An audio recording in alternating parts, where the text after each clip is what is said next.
Hello, everyone, and welcome to the ET Stand podcast, a Cronulla Sharks fan podcast. Aaron from the Westslife Podcast is joining us for an opposition fan preview to give us the rundown on what we might want to know as the Sharks take on the 17th and last place West Tigers on Friday night at PointsBet Stadium for an 8 p.m. kickoff. Do hit the subscribe button if you're new to the channel, and if you enjoyed the video, give us a like. Aaron, mate, it's good to see you. Good to chat footy with such a learned character. I can't say I'm a massive listener of the Westslife pod, but it is brilliant if you are an opposition fan and you are playing the West Tigers that week to get a kind of rundown. It's good to see you, mate. What's coming up on your show the next week? Oh, g'day, Boldo. So, yeah, we just do 2 episodes a week. Basically, our Monday episode is a review of the game just gone. Then Wednesday, we preview the following game. So we'll be doing that later this evening. And, talking about what's coming up as well in our game against the Sharks. And, just having a bit of a laugh, trying to maybe predict or our tips for the other 4 games and the rest of the round. And, just having a good time. Sounds good. Well, we'll have a good time on this talking footy with you. Normally, I would say there's nothing like a match against the Sharks to get a team back in form. However, you could argue that a match against the Tigers is equally as good to help get a team back in form. It's been a tough season for the Tigers so far. What's your take on where the Tigers are sitting bottom of the table? And look, I'll ask you a double barrel question, then you can get into what are the bright sides and upsides that you're seeing as a West Tigers fan at the moment, mate? You're not wrong about playing the Sharks, getting them into form. That worked for us a little earlier in the season, didn't it? Certainly did. Was such a spirited performance, that one, wasn't it? That was so good from you guys. Like, you were just so up for it. Leichhardt's a beautiful place to play rugby league, isn't it, most of the time? I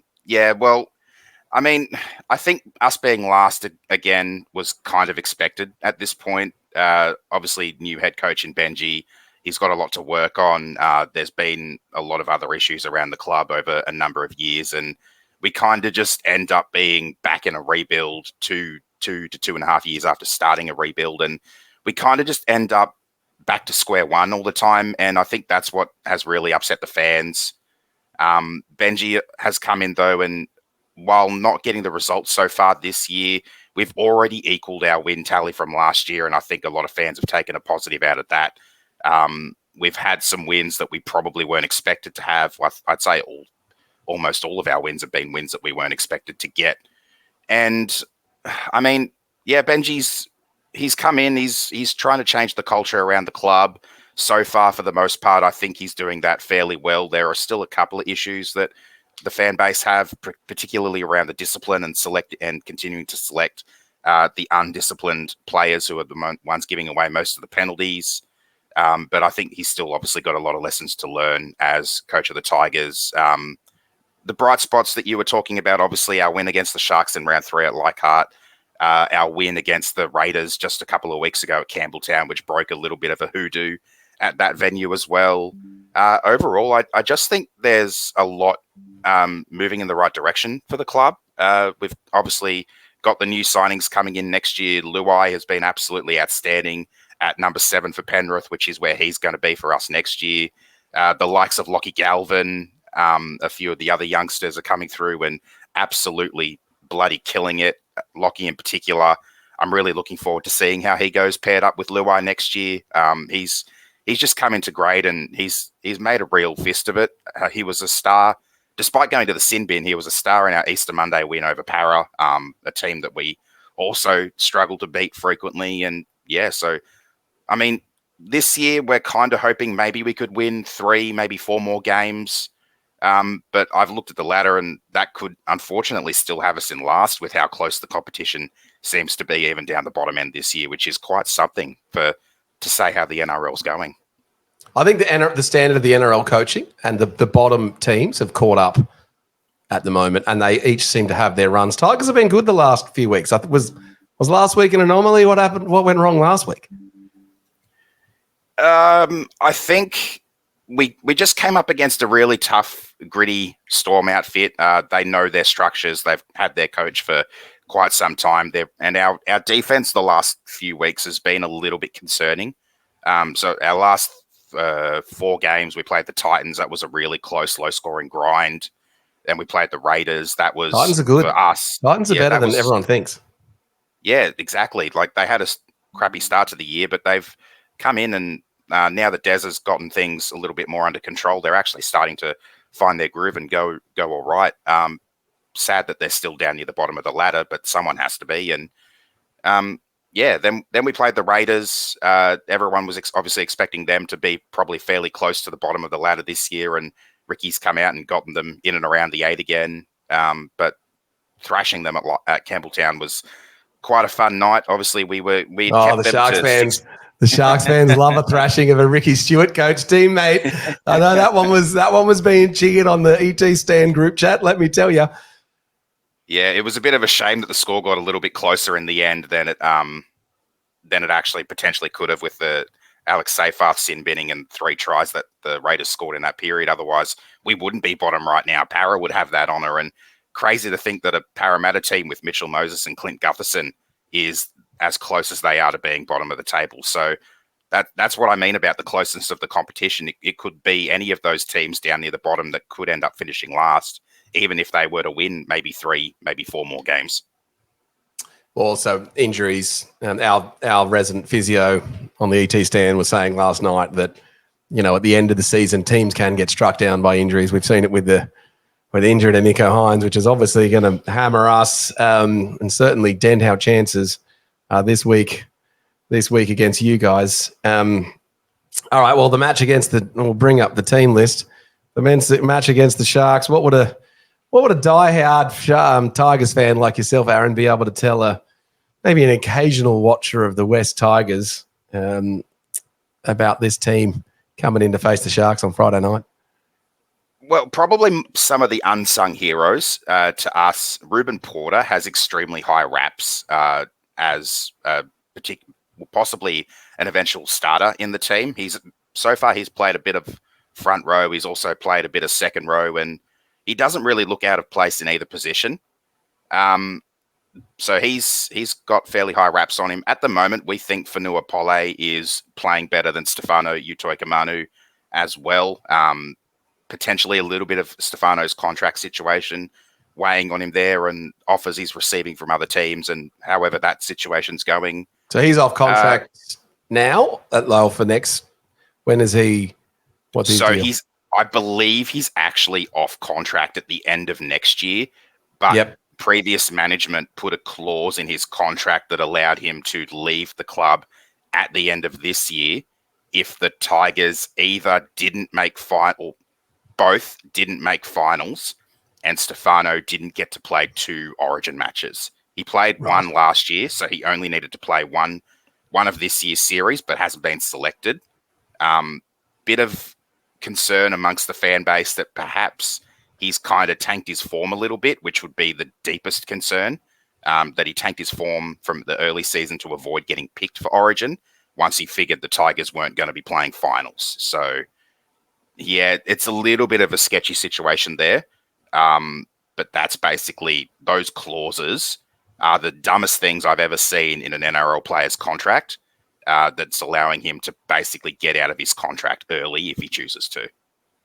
Or just the options in the player's favour are just never typically in the club's favour. We have a thinking on our show that you kind of have to be nice to the players in terms of their contract discussions, because otherwise it doesn't help you attract other players. And so if a player wants out, you kind of have to let them go, which has kind of been a common thing with the Tigers and all these players that have been wanting out and wanting to move on. What was it? Galvin was the latest one who was saying that he might want to move on. That just seems crazy with Jerome Luai coming in. You would think he would want to hang around to see what would happen with that, wouldn't he? Oh yeah, that's what we were all thinking, and what we were all hoping that he would come to the light and see how things have been looking up. But obviously, at that point, we had just gotten absolutely battered by the Dragons in the second half of our game against them down at Wollongong, and emotions were probably a little bit high. Whether or not he actually said what was alleged to have been said in the dressing room would be, I guess, something to potentially be concerned about if it was true. But otherwise, I mean, yeah, like with Luai coming in next year, things looking up. Right, we'll get it going. All right, we're back after a big crash outside my apartment. Just shut off my internet. Aaron was on a good tear there talking about the West Tigers as they're coming up there. We'll try and pick that up where we were. But what can you tell me about Jareem Buller? Oh, Jareem, we call him the Dream. He's actually been on a bit of a tear. It was a bit of a shame he didn't win Rookie of the Year last year. We thought he was fairly deserving. This year, he seems to have had a little bit of a lack of confidence, but he seems to have been starting to find his groove again a little bit. Our votes we do a 3-2-1 for our players on our show each week, and he's actually started picking up a few points recently. So we're a little bit happier with how he's going. He's getting more involved, and he came from a bit of an NBA background. He wanted to be a basketballer, but ended up choosing league, and so he's multi-sport capable, and he's actually started to find some form and playing decently well.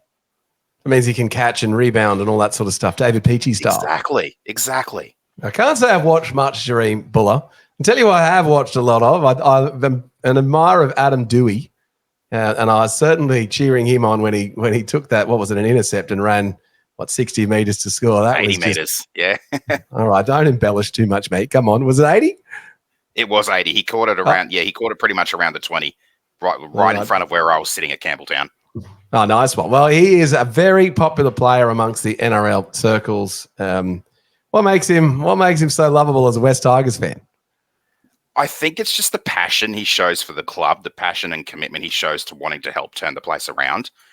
He came out in a presser earlier this season, I think, while he was still undergoing his rehab, and said he wanted to be here. He wanted to help turn the place around, help see it improve, and be one of the leading forces to help make that happen. And he's just shown throughout all of his rehab for practically all of the injuries he suffered as a player, how committed he is to his club, how committed he is to his teammates and to his coaches. And I think the fairly impressive thing about him this year as well is the fact that he's gotten faster.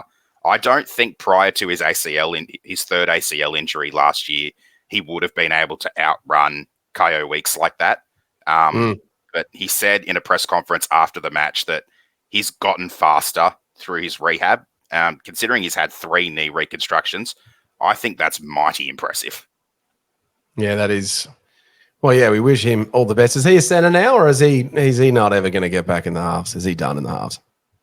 It's hard to say he could get back into the halves. He's potentially halves backup for Lockie Galvin, Jerome Luai next year. But this year, it seems like centre is probably where he's going to spend most of the rest of his time this season. And with a lot of question marks around the fitness of Justin Olam, there's potentially a centre spot there for him. A lot of the fan base think that we could potentially turn him into a bit of a ball-playing lock. Obviously, with his halves background, if he can bulk up a little bit, fix up his defense, then lock might be a potential position for him. But for now, I think it's pretty much centres or bust. This year, he could probably play backup fullback to Jareem if injury does strike him down. But next year, we'll have Taruva, and Taruva, I think, will take that backup fullback spot and potentially play in the centres. So, yeah, there's a few question marks around some of our players. Obviously, I think one of Adam's biggest assets at the moment is his versatility. We've got a lot of versatile players, particularly in the backs. Some of our forwards as well are incredibly versatile. I'll say another one, Samuel Afenu. He can play a few different positions. He's probably one of our better signings in the last 10 or so years. The way he's come into our team and absolutely been on an absolute tear. He scored his first try for the club in our first game of the year against the Raiders down in Canberra. Doesn't look out of place. It's a shame he's not eligible to win Rookie of the Year because he just played too many games for Manly last year. Otherwise, I think he'd be in with a shot as well. But yeah, he's absolutely killing it, and we're really stoked we got him and his brother. Now, everyone likes Adam Dewey. People do not like John Bateman. Now that John Bateman is a Tigers player, what did you think of him when he didn't play for the Tigers? Did you hate him as much as I did? I honestly didn't mind Bateman when he was a Raider. There aren't too many players in the NRL that I have had a bit of a disliking for. But yeah, I'd never really had a problem with John, and I didn't get the reason why a lot of people did. He He's just just a seems good like one of player those. and he's passionate, isn't he? So therefore I mean, you could say that about the Burgesses as well and what they brought to the league. Like, a lot of people hated them just because they were passionate, and I think Sam may be a little bit overboard every now and then. But yeah, I mean, sometimes those English players coming in can really bolster your team.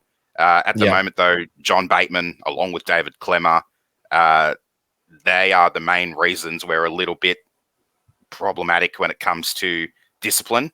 And I think that's gotten a lot of the fans offside at the moment with John. But I like John. He's been able to play in the centres for us. He did when we played the Panthers in Bathurst earlier in the year. If injuries happen, he's done it a few times. I think he played centres in Tamworth when we lost to the Knights as well. But yeah, he's another one of those versatile players. But if he can keep his head on his shoulders and not lose his temper, he goes all right, I think. Yeah, right. Well, I'll tell you, it does go all right. Appy Coruscant is an absolute beast. He tore us up in that round 3 match, and I think was the difference. And since that round 3 match, we have banned on the ET stand putting opposition players in the thumbnails because we put Appy in our thumbnail, and he absolutely tore us a new one. So as per the, the thinking, what is it, the superstitious thinking that we don't put him in anymore. How do you feel about Appy? Appy is absolutely killing it. I don't know where we'd be without him, to be honest. He's obviously our captain. He's showing leadership on and off the field. I'll add another factoid in there for you. He tore you guys up at Leichhardt while suffering gastro.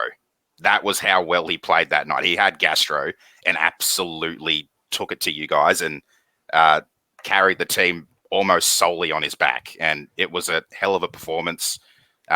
Yeah, I love watching Appy. He's so crafty. I'm absolutely gobsmacked he didn't get selected for Origin this year. I thought he was probably one of the few players that was an absolute no-brainer. I was very surprised that he wasn't. Great for us. Well, yeah, so basically you guys don't have an Origin player either. No, we don't. You guys had, what, two for round, 2 for game 1 and none for game 2 or 3. Yeah. Yeah, so we pretty much have abandoned supporting New South Wales and don't care. So I guess it's a full strength, injury aside, it's a full strength Tigers taking on a full strength that's available Sharks, I guess, with no players out through Origin. And tell me about the bench makeup. So what have you got? Tell us about the bench players. What should we expect from the rotation? All right, so Sione Fainu and Alex Seyfarth, for the most part, come on and play prop. Heath Mason is a bit of a backline utility, can fill in any spot through 1 to 5, potentially 6 as well. Could slot in for a little bit of 9. We've also got Dewey that can do that too, don't you? So therefore, with him, you've basically got coverage of your entire team. Yeah, basically. Ruben Porter will probably come on, play a little bit of lock. We were a little bit surprised to see Justin Matamua drop from the team because he's more of a lock than Porter is. But yeah, so we've got a bit of backline coverage for everywhere. Fanua Pole doesn't play a full game. He may slot into the front row potentially at some point as well. So yeah, our bench is probably more versatile than anything. Obviously, we've got a lot of, I wouldn't say no-name players filling out that 14 through 17, but players that can do a job. Yeah, well, if you compare it to the Sharks bench, which I'll just quickly bring up, which is just all power, big, bad forwards. Colquhoun, Hazelton, Rudolph, Hamlin, Ueli. That might be the biggest bench I think the Sharks have ever named. So maybe that's an insight for us as we look ahead to this match, that the Tigers will perhaps be craftier. If you want to see my opinions and the stuff the other way on the Westslife pod I'm on tonight, you guys will ask me all the same questions and give me a similar hard time about Nico Hines and all the other sort of choking that you can expect from the Sharks. I mean, how have the Tigers been scoring their tries, and how are you guys going to win this game against the Sharks? Well, all right. Our red zone attack, again, has been a little bit of a problem this year, but we seem to have fixed that up in recent weeks. A lot of our playmaking has come through Lockie Galvin. He's been really good at finding ways to sneak our forwards through the advantage line. Or I think Adam Dewey as well provides a little bit of a point of difference in the back line there. Jareem Buller tends to float down the right-hand side of the team line, can find gaps through there. Otherwise, Appy is probably our main point of difference. If he can get a clean break at dummy half and find the defense napping, then that's going to probably have you guys in trouble considering the size of your forward pack. If you're not as up or if you're not as focused as you need to be, that's probably where you're going to slip up.